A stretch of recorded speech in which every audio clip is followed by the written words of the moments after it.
Eu sou Regina Moreira e hoje estou no Instituto Arlindo Guzmão de Fontes para falar sobre um assunto muito importante para as nossas famílias, que é a dependência química.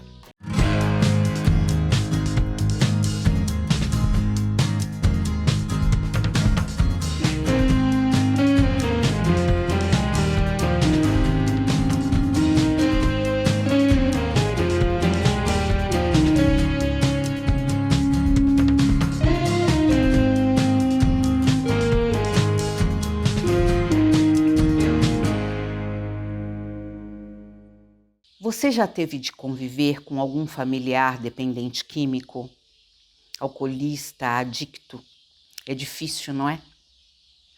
Para nos auxiliar nesta jornada, hoje nós vamos ouvir o Dr. José Renato de França. Ele é médico psiquiatra e atende muitas pessoas com este tipo de problema. Às vezes até nós já passamos por esta infeliz experiência, não é mesmo?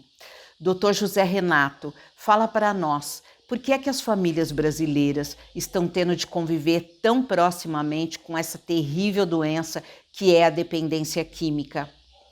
Existem comportamentos diferentes do dependente químico, e porque vai um pouco de acordo com a personalidade. Nós vivemos numa sociedade bastante opressora, e essa sociedade opressora, competitiva, está levando a um estresse elevado. Algumas substâncias, elas vão agir de maneira diferente na pessoa dependente.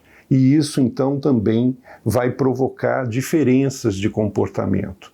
Por exemplo, no caso da cocaína, a cocaína gera muita ansiedade. Para a pessoa ansiosa, ela vai ter uma exacerbação dessa ansiedade.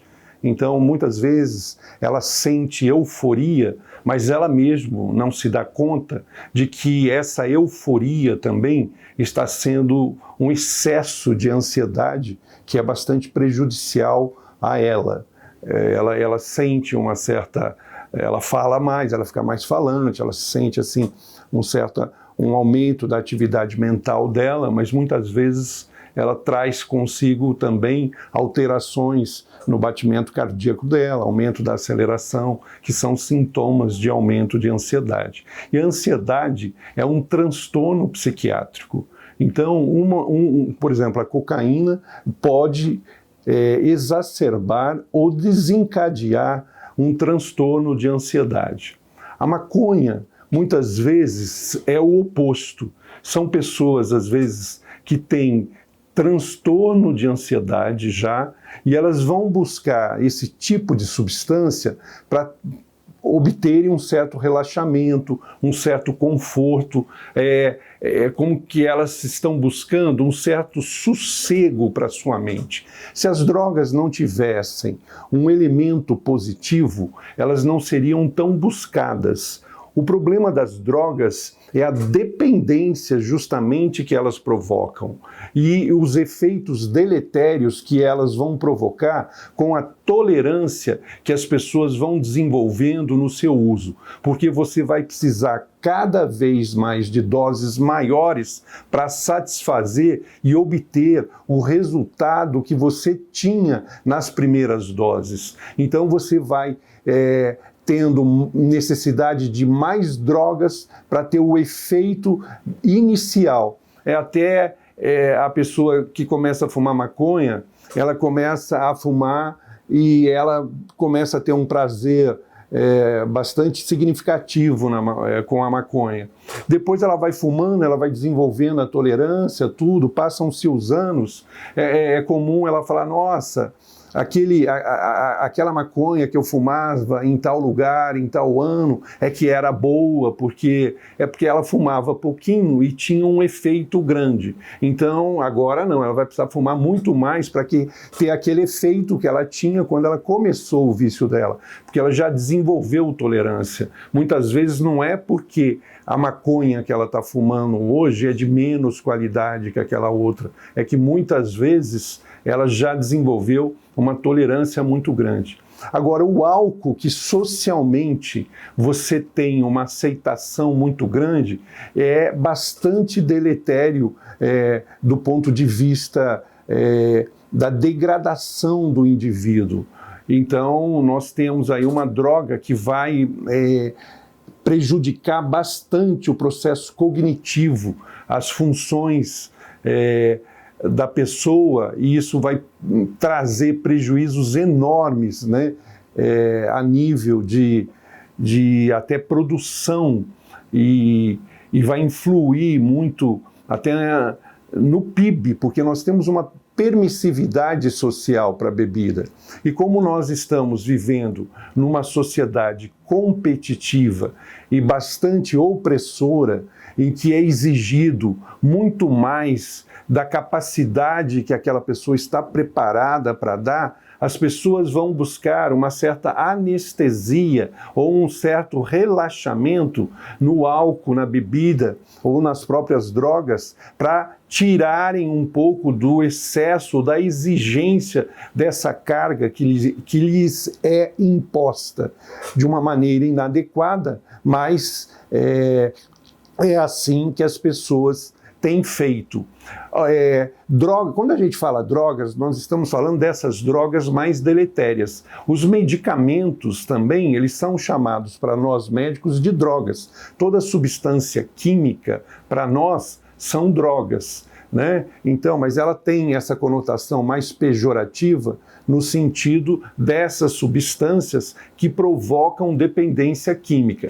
Nós temos medicações também que são os sedativos ou aqueles indutores de sono, ou o famoso Rivotril, que as pessoas falam, que é um sedativo do sistema nervoso, que são drogas de uso na medicina e que podem também causar dependência química, e muitos são dependentes químicos dessas drogas porque usam ela de forma inadequada por automedicação ou porque não buscaram um serviço correto para se medicarem de maneira correta com essas substâncias, que devem ser utilizadas por um curto período e não um período longo. E às vezes você vê pessoas usando há 8, 10 anos esses sedativos e hipnóticos, que são drogas legais, mas que também provocam dependência química.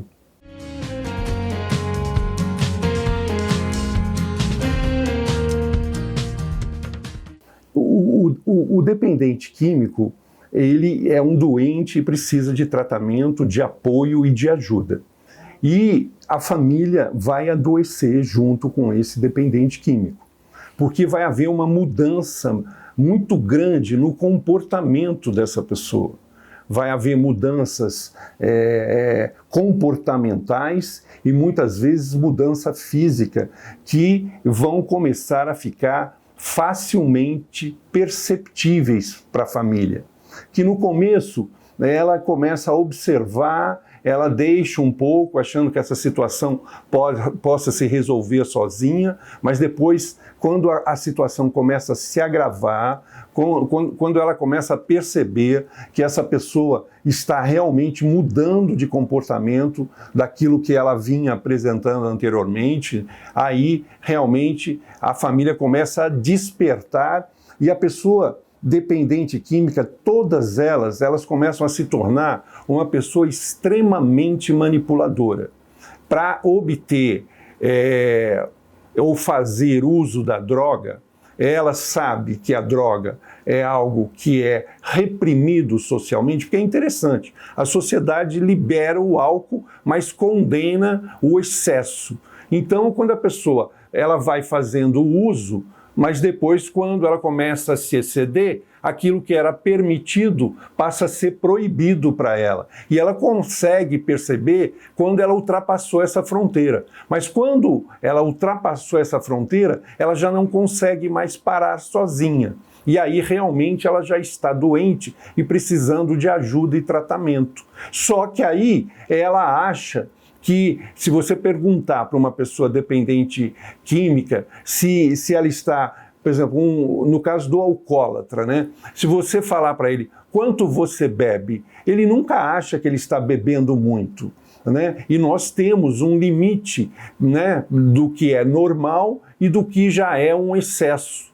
Então, e quando a pessoa fala o quanto ela bebe, você já consegue perceber que aquilo que ela está falando já é um excesso. Um excesso para quem não bebe e para quem está observando. Mas para ela, aquele excesso não parece excesso, parece ser algo normal. Então ela já está dependente daquela situação, porque ela já está dentro do vício do álcool. Então a família vai mesmo adoecendo junto e não sabe lidar com o dependente químico.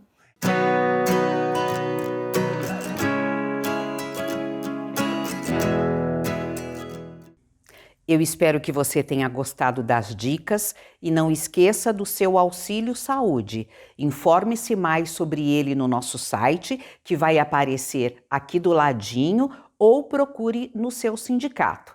Que bom que você veio, pois este trabalho é feito para você. Tchau, tchau!